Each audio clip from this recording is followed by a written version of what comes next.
साथी खाना बाँकी न साथी खाना बाँकी न के हो साथी सधैँभरि पकाएर दिन्छौ भन्ने छ र सधैँभरि मैले मात्र पकाउनु परिरहेको छ कति महिना भइसक्यो आएको अहिलेसम्म मैले पकाउनु परिरहेको छ यसो बुझ्नु पर्दैन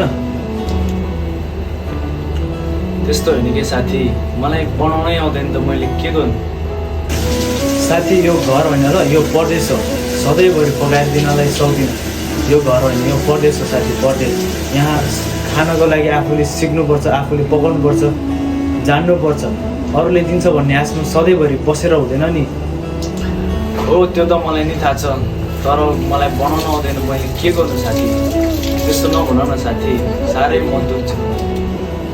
हामी सबै 12 घन्टा ड्युटी गरेर आएको हुन्छ अनि सँगै आएर सँगै अब पकाउनतिर यताउति लाग्नुपर्छ नि त अनि आफू एक्लै सधैँभरि पकाउनुपर्छ आफू अब तपाईँ आउँदैन भन्छ खाना पकाउन अनि गएर डरङ्ग अब हात खुट्टा धुन्छ अब फ्रेस हुन्छ अब बेडतिर पल्टिन जानुहुन्छ यसो साथी गर्न आउनु न त्यसपछि पो हुन्छ अब आफू एक्लैले सधैँभरि पकाउनु परिरहेको छ त अनि त्यस्तो हुन्छ कहिले साथी भनेको अब मिलिजुली पकाउनुपर्छ खानुपर्छ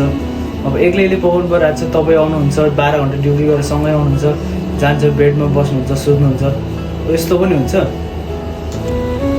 ल ठिक छ साथी आजदेखि त्यस्तो हो भने म बनाउन सिक्छु पकाउन खाना पकाउन सिक्छु अब त्यस्तो नभन्न साथी साह्रै मन दुख्छ तिमी र म एउटै अब पहिल्यैदेखि सँगै बसेर खाइरहेको छु अहिले आएर त्यस्तो नभन्न साथी साह्रै मन दुख्छ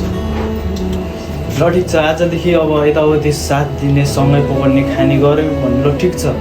म मान्छु अब त्यस्तो गर्दैन भने ल साथी म सिधै भन्छु तपाईँलाई तपाईँ आफ्नो गरौँ आफ्नो छुट्टै खाउँ यस्तो पाराले हुँदैन सँगै मिलेर खाउँ सँगै यो घर होइन कि साथी यो परदेश हो यो बुझ्नुपर्छ आफूले पकाउनुपर्छ आफ्नो काम आफै गर्नुपर्छ आफ्नो लुगा आफै धुनुपर्छ यो मान्छेले गरिदिन्छ त्यो घर होइन यो आमा बुवाले गराइदिने यताउति दिदी बहिनीले अब सघाइदिने लुगा धुन यस्तो होइन यहाँ भने आफ्नो आफैले गर्नुपर्छ यति कुरा चाहिँ बुझ्नुपर्छ है साथी ल साथी आजदेखि चाहिँ म बनाउन सिक्छु है आजदेखि मेरो पालो ल साथी ल ठिक छ आजदेखि हुन्छ भने ल ठिक छ केही छैन साथी अब मिलिजुली खानुपर्छ त्यही हो मैले पनि नराम्रो भन्न खोजेँ नराम्रो नसोच्नु हस् त अब खाना भोलिदेखि चाहिँ राम्रोसँग मिलेर पकाउनु पर्ला अहिले जस्तो छ खाउँ ल ठिक छ ल साथी ल खाना खाइदिउँ अब